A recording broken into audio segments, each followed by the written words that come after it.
The listing was handwritten on a piece of cardboard, taped to a telephone pole outside the Elmore County Courthouse. Stagecoach Inn. Established 1887. 1 parcel. 1 deed. $10. Must take as is. No inspection. No negotiation. Inquire within room 4 before Friday. Marion Calloway read it twice. Then she read it a third time, standing there in the November wind with $43 in her coat pocket, a backpack that contained everything she owned, and no particular reason to go anywhere else. She was 23 years old, and she had been sleeping in the county library for 11 days. The librarian, a soft-spoken woman named Dolores, who smelled of eucalyptus and wore the same gray cardigan every day, had been pretending not to notice. But Marion had seen the way Dolores glanced at her each morning when she unfolded herself from the reading chair in the back corner, the way her expression held something careful and rehearsed, like a person deciding not to ask a question they already knew the answer to. Marion was not the kind of person who had ever imagined being here. Not homeless. Not 23. Not standing outside a courthouse in a town she had only passed through once before, for years ago, on a bus ride that had taken her somewhere that had also not worked out. But she had learned, in the quiet and particular way that young women learn things they were never supposed to have to learn, that life does not ask for your expectations before it proceeds. She wrote down the room number. She went inside. The man in room 4 was older, somewhere past 70, with the papery hands and deliberate slowness of someone who had recently been ill and was still not entirely sure what to do about it. His name was Gerald Purvis, and he introduced himself as the executor of an estate. "Whose estate?" Marion asked. Gerald looked at her for a moment. Not the way people usually looked at her lately, which was through or around her. He looked at her directly, with something in his eyes that she could not immediately name. "A woman named Ida Rowe," he said. "Did you know her?" Marion shook her head. Gerald nodded slowly, as if this was the answer he had expected and also the answer he had been quietly dreading. He opened a manila folder. He pushed a single page across the table. "The property's been empty for 6 years," he said. "There's no heat. The roof on the east side needs attention." The county would have taken it for back taxes in the spring. "Why $10?" Marion asked. Gerald looked at his hands. Those were her instructions. He said, "Sell it for $10 to whoever needs it most." Marion reached into her pocket and counted out 10 crumpled bills onto the table between them. Gerald looked at the money for a long moment. Then he looked at her. Then he signed the paper. She did not know, walking out of that courthouse with a deed to a building she had never seen, that the woman named Ida Rowe had known exactly who she was.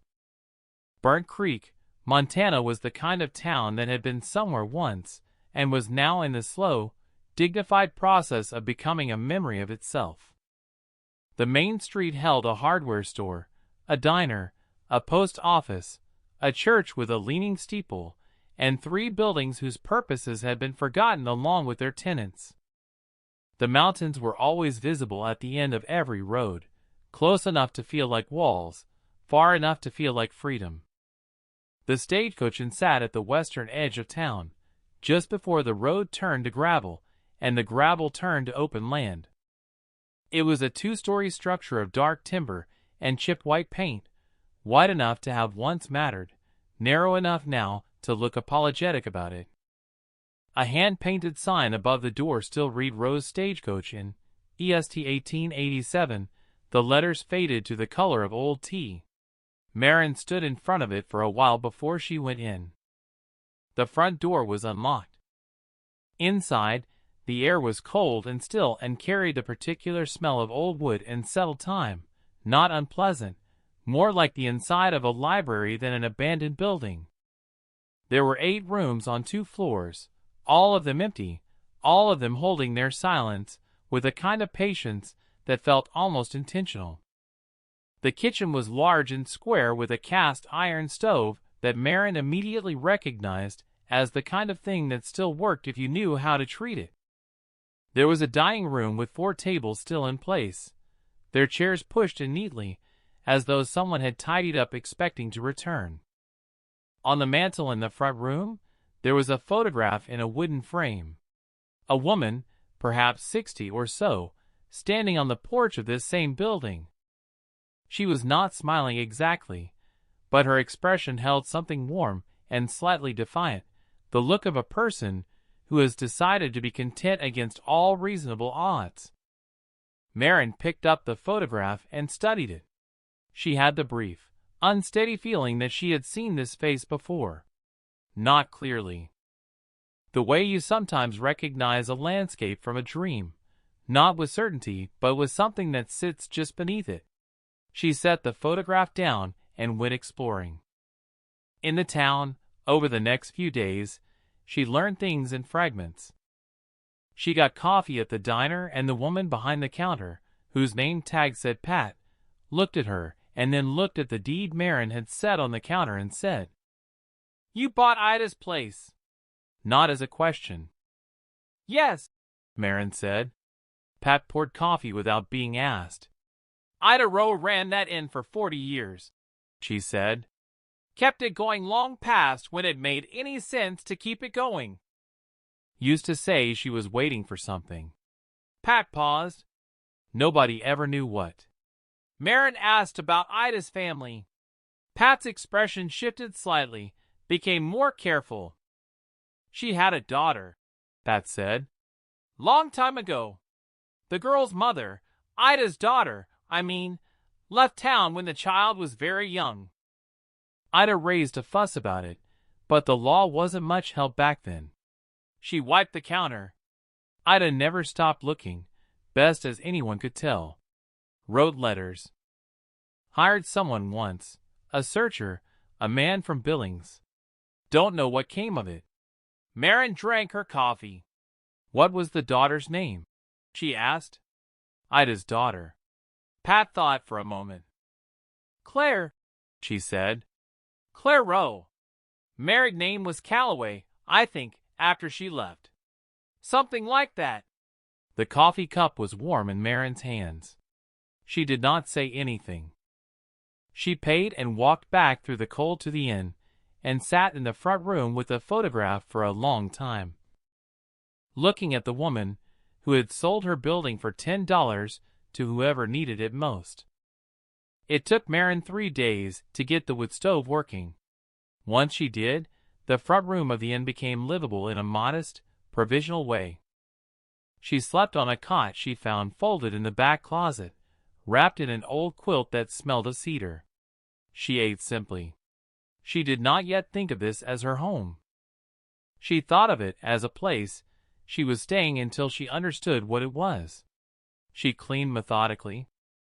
It helped her think without thinking, which was the only kind of thinking she could manage at the moment. The floors in the front room and kitchen swept clean. The windows gave better light once the dust was off them. She found a broom, a mop, cleaning cloths, a half-used bar of soap, and 3 candles in a kitchen drawer, all arranged with the quiet tidiness of a person who had expected to use them again. Ida had not left in a hurry. That much was clear. The inn had been closed, not abandoned. There was a difference, Marin felt, between a place that had been left and a place that had been set down carefully while someone dealt with something else. On the 4th day, she found the door to the root cellar. It was in the kitchen, beneath a braided rug that she moved while mopping. A square wooden door with an iron ring for a handle, flush with the floor, the kind of thing you might step over 100 times without noticing. The ring was cold and slightly rusted. Marin crouched beside it and looked at it for a while. She did not open it that day. She was not sure why. There was no fear exactly, nothing so dramatic as that. It was more that she recognized, somewhere in the quiet part of herself that had become quite good at caution, that some doors are worth approaching slowly. That there is a difference between finding something and being ready for what you find. She went back to cleaning. She cleaned the second floor, the 8 small rooms with their empty bed frames and bare mattresses, and windows looking out over the land. Each room had a small wooden dresser. Each dresser was empty except for one. In the third room on the left, the bottom drawer held a single item, a tin box, the kind used for tea, painted with faded flowers. Inside the tin was a bundle of letters tied with brown kitchen twine. The letters were addressed to C. Rowe Calloway at an address in Billings. All of them had been returned unopened. The return-to-sender stamps were different dates, spanning almost 20 years. The handwriting on the envelopes was the same throughout, careful and slightly formal, the kind of handwriting that belonged to a person who had learned it in a classroom that no longer existed. Marion sat on the bare mattress in the cold room and held the bundle of letters without opening it. Her mother's name had been Claire. Claire Calloway, who had died when Marion was 4, and whose absence had defined every year that followed with the particular, shapeless grief of a child who never got to ask the questions that mattered. Marion had grown up with a father who moved frequently and cared inconsistently, and a series of arrangements that the state called temporary, and she called her life. She had never known her mother's family. She had not known there was family to know. She set the letters down carefully, as though they were something fragile and specific, which they were. She went downstairs and put more wood in the stove and stood beside it until the cold went out of her hands. Then she went back upstairs and untied the twine. The letters were not dramatic. That was the first thing Marion noticed. There were no accusations, no grand declarations of heartbreak or rage. They were the letters of a woman trying, carefully and consistently, to keep a door open that had been closed without her consent. The earliest letter was dated November 1987. Marion's mother would have been 19 years old. Dear Claire, I know you are angry, and I believe you have reasons for that which I may not fully understand. I am not writing to argue or to bring you back against your will. I am writing because you are my daughter, and I am your mother, and those two facts do not change regardless of what has happened between us or between you and this town. The inn is well. The season is ending. The mountains had their first snow last week. I thought you would want to know. If you are willing, write back. If not, I will write again in spring. With love, your mother. Marion read each letter in order, sitting cross-legged on the mattress with the thin winter light falling through the dusty window. She read slowly, the way she had always read things that mattered to her, as though the words needed time to become real. The letters built, over years, a portrait of a woman who kept living and kept reaching out, not desperately but steadily, the way a person tends a garden they are not sure anyone is watching. Ida wrote about the inn, about the seasons, about the regulars who still came through even as the traffic on that road diminished. She wrote about a cat she had named Senator who slept on the front desk. She wrote about the year the east roof gave her trouble, and how a man named Harlan from the hardware store had helped her fix it without charging full price. And scattered through the ordinary details, quietly and without self-pity, she wrote about Marion. Not by name at first. She referred to her as the child, then later as your daughter, then eventually, in a letter from 1999, by name. I have heard through a mutual acquaintance that the child's name is Marion. It is a good name.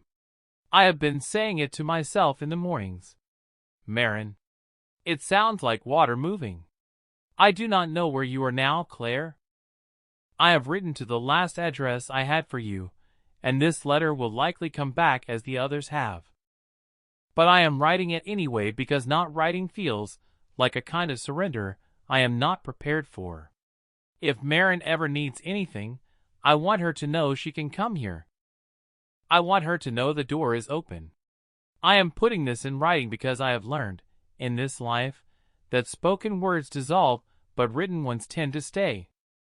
Marin set that letter down on the mattress beside her. Through the window she could see the edge of the mountains, the high gray line of them against a sky that was becoming afternoon. She sat with the words for a long time. The door is open. She thought about the front door of the inn, unlocked when she had arrived. She thought about that, and tried to decide whether it was a coincidence or whether Ida Rowe had been the kind of woman who did not deal in coincidences. She went downstairs. She stood in the kitchen. She looked at the braided rug over the cellar door. She thought about Gerald Purvis and his careful eyes.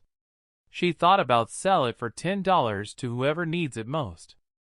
She thought about the photograph on the mantel, the face she had almost recognized without knowing why. And the way certain things look familiar not because you have seen them, but because you carry them. She lifted the iron ring. The stairs were narrow and steep, and made of old timber that held her weight without complaint.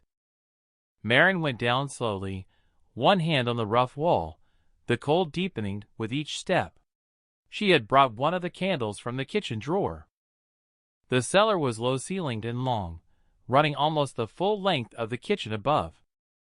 Stone walls, earthen floor, the smell of minerals and cold, and something faintly sweet that she could not immediately identify. Old shelves lined both sides, still holding mason jars of preserved goods, their lids sealed with the calm confidence of a person who intended to use them. The candlelight found the jars one by one, amber and green and dark red, tomatoes and beans, and something that might have been plum preserves. All of them labeled in the same careful handwriting she had come to recognize from the envelopes upstairs. At the far end of the cellar, behind a low shelf that had to be moved, there was a wooden box.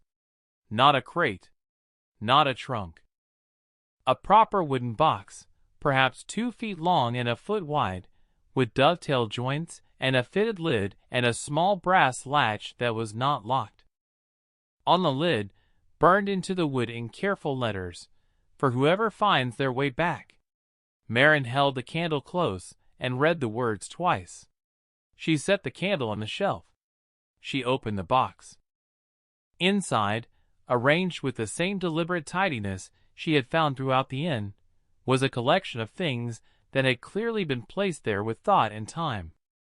The first was a legal document, folded in thirds. Marin opened it carefully. It was a deed, a second deed, to the same property she now held. But this one accompanied by 3 additional pages of handwritten legal language that had been notarized in 2018 by a notary in Burnt Creek. She read it slowly once, then again. The language was dense, but its meaning was clear. In addition to the property itself, Ida Rowe had established a small trust from the sale of a piece of grazing land she had owned north of town. The trust was modest, enough to repair the inn and operate it for 2 years without income. And it was designated for the legal heir of Claire Rowe Calloway or any direct descendant thereof who presents themselves to the executor of the estate. There was a note clipped to the document in Gerald Purvis's handwriting. "Miss Calloway, when you are ready, come see me. Bring this. G.P." Marin sat down on the earthen floor with the document in her lap. She sat there for a long time, not crying, not quite. Something else. Something that did not have a clean name, the particular feeling of understanding, all at once, that you were looked for before you knew you were lost. Beneath the legal papers, she found a photograph she had not seen before. It was different from the one on the mantel. This one was older, black and white, its edges soft with age. A young woman, a girl really, no more than 17, sitting on the porch steps of the inn, squinting into the sun, a baby in her arms. On the back, in pencil, "Claire with Marin, 1989. The only visit. She would not stay. Marin turned the photograph over and looked at the young woman who had been her mother and had not stayed. She looked at the small pale shape of herself as a baby, 4 months old or so, being held on the porch of a place she had just bought for $10. Beneath the photograph, there was one more letter. Not returned to sender. This one had never been sent. The envelope was unsealed, the paper inside still fresh, as though the ink had not had time to become history. Marin, I do not know if you will ever read this. I do not know if Gerald will find you, or if the deed will find you, or if any of this will reach you at all. I am 81 years old, and the doctor tells me my heart is tired, which I already knew. I am not writing to explain everything. I do not have the full story of why your mother left or why she kept you from me. I have my guesses, and they belong to me. What I want you to know is this: I looked for you. For 20 years I looked. Through letters that came back and a searcher from Billings who did his best, and the particular helplessness of a grandmother who has no legal standing and a great deal of love and nowhere to put it. I found you, eventually. A social worker in Billings who remembered your case. You were 19 by then and legally your own person, and I did not want to arrive in your life as an obligation or a surprise. I watched from a careful distance, the way you do when you are afraid that getting too close will only add to someone's burden. You were struggling. I could see that, even from where I stood. I am leaving you the end because it is the only thing I have to leave, and because I have always believed that a place can hold a person when people cannot. This building is old, and it needs work, and the east roof still gives trouble in heavy snow, but it has been standing for 130 years, and I believe it has some years left in it. You come from a long line of women who stayed when staying was hard. I know your beginning did not feel that way. But you are here, which means some part of you already knew how to find your way back. I hope you plant a garden in the spring. There is good soil on the south side. With all the love I had and could not give you in time, your grandmother, Ida, the spring came slowly to Burnt Creek, the way it always does in high country, arriving in fits and starts. A warm week followed by snow, the snow followed by mud, the mud followed eventually by the first pale green along the fence lines, and the sound of water running where ice had been. Marin spent the winter working. She met with Gerald Purvis 3 days after the Cellar. She brought the wooden box and the legal papers, and they sat in room 4 of the courthouse for 2 hours, Gerald explaining the trust in careful language. Marin listening in the particular way she had learned to listen to important things, without interruption, without performance, just attention. The trust was enough. Not a fortune, not a transformation. Enough to replace the east roof, enough to re-insulate the walls, enough to buy basic furniture for the 8 rooms and a proper stove for the kitchen, and the time to figure out what she was doing. She hired Harlan from the hardware store, who turned out to be the son of the Harlan who had helped Ida with the roof 20 years before, and who had the same deliberate competence as his father apparently had. He did not treat her as a curiosity. He treated her as a person with a building that needed work, which was exactly what she was. Pat at the diner started saving the newspaper for her. An older couple named the Delaney's, who had been regulars at Rose Inn in the 1990s, came by one afternoon and spent 3 hours telling Marin stories about Ida that she had not known she needed to hear. About how Ida had stayed open through 2 bad winters when she could have closed. About how she had let a traveling schoolteacher stay for a month when the woman had nowhere to go, and had never charged her. About how she had kept a guest book for 40 years and written a sentence about every person who had stayed, not their names, but the things she had noticed about them. The specific human detail that made them distinct. Marin found the guest book in the bottom drawer of the front desk. She read it from beginning to end over the course of several evenings. Then she started a new page and left the pen beside the book. She opened the inn in May. Not fully, not formally, just the front room and 3 of the 8 rooms, with a hand-lettered sign in the window that said open in the same style as the original, because Harlan's daughter, who had an eye for these things, helped her trace the letters. She did not have a plan beyond that. She had a building, a purpose she was still learning, and a grandmother she had never met who had left her both. On a Saturday in early June, she dug up the south side of the building where Ida had said the soil was good. It was good, dark and loamy and already alive with earthworms, which she took as a sign of something, though she was not superstitious about it, only grateful. She planted tomatoes and beans and a row of herbs she had bought from a market in the next town over. She planted a rose bush near the corner of the building, because she had found a note in the guest book in Ida's handwriting that said simply, "I always wanted a rose on the south corner. Never got around to it." She got around to it. Dolores, the librarian from the county library, who had pretended not to notice Marin sleeping in the reading chair, drove out to the inn in July and left a box of donated books on the front porch without knocking.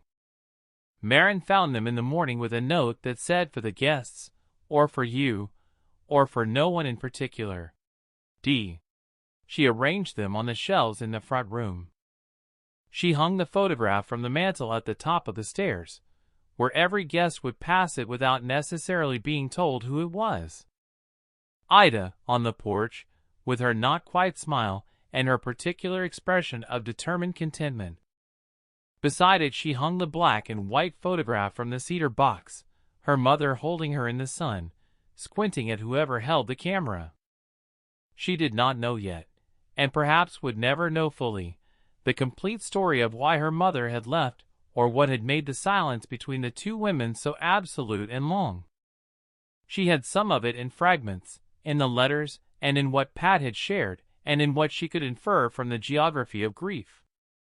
She had learned, in the months since the Cellar, that there are some silences between mothers and daughters that get so heavy over time that neither person can lift them alone.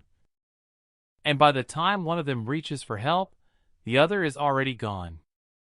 She did not blame her mother. She was not sure blame was the right instrument for any of this. What she felt instead was something quieter and more durable than blame.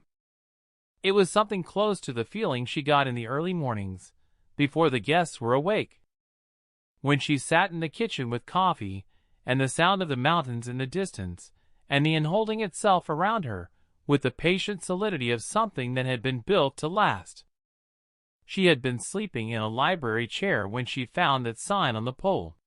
She had been $43 and nowhere in particular, and 23 years old.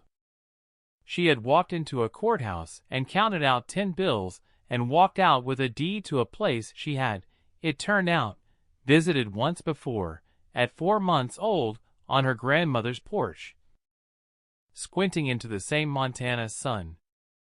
Ida had watched from a careful distance because she had been afraid of adding to someone's burden. Marin understood that now in her bones, the particular calculus of love that says, "I want to reach for you, but what if I am one more thing you have to carry?" And so you set down your arms full of love, and you make a place, and you leave the door unlocked, and you write 10 words on a wooden box in the root cellar, for whoever finds their way back. The roses bloomed in August. Small and deep red and slightly wild, the way heritage roses tend to be. Nothing like the tidy ones from the market, but exactly right for the corner of a 130-year-old building that had been standing longer than anyone currently alive could remember. Marin cut one and put it in a glass on the front desk, next to the guest book. She picked up the pen. She wrote one sentence in the style Ida had used for the first entry of the new season. A young woman came in from the cold and found that she had always been expected. Then she set down the pen and went to see about the south garden, which was doing better than anyone had any right to expect.